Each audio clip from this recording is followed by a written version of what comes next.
This is it. This is the final episode of this short series. Today's the day that we release our app back to the public and hopefully get some better reviews than we did last time.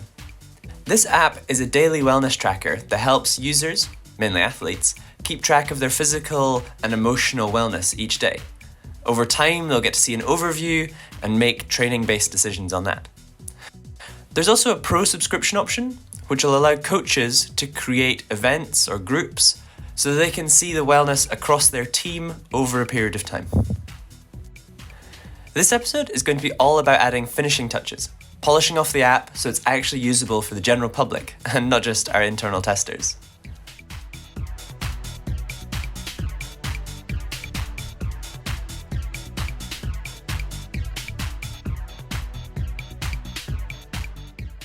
The first improvement I'm going to add is a pretty simple one, but one that really drastically improves the user experience, and that's this simple loading indicator. I'm going to display this loading indicator whenever there's a process that takes any sort of time, and this will just kind of cancel off the screen so that people can't interact.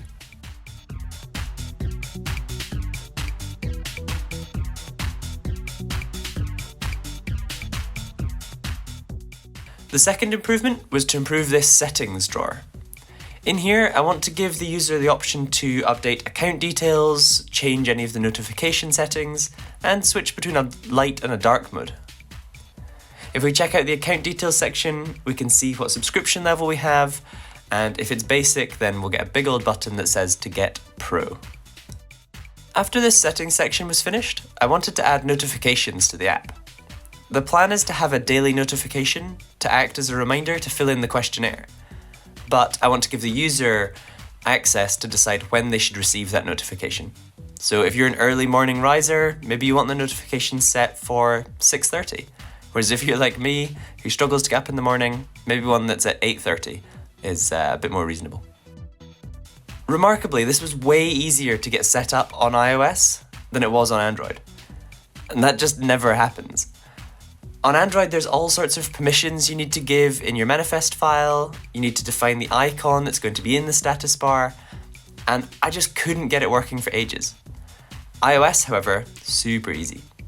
So I went back and I watched this video, and after a few days of testing and tinkering, I eventually got it working.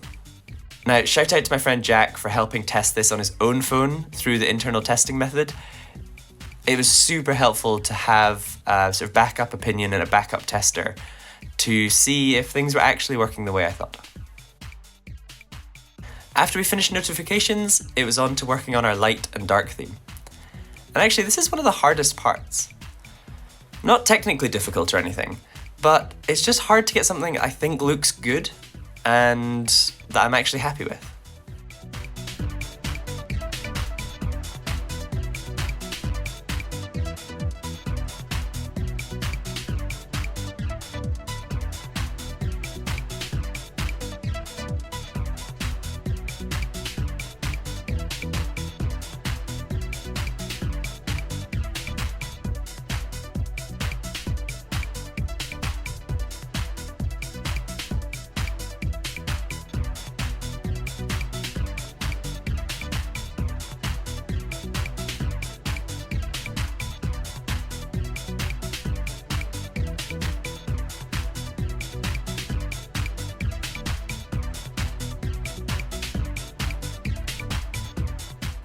But I did get there eventually, and here's what I ended up with.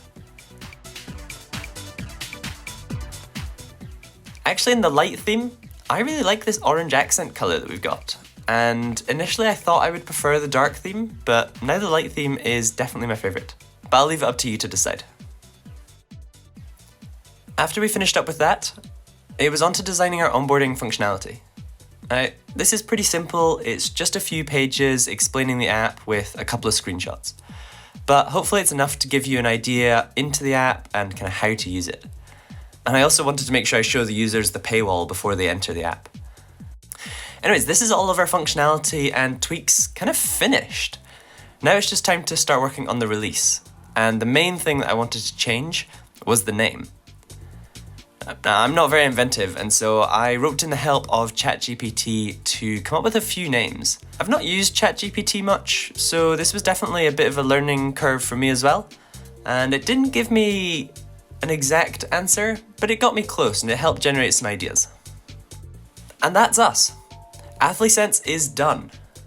I've really enjoyed the process of revamping this app. It's a smaller project than my other app, Squatva, and so it's nice to kind of get that sense of quicker achievement.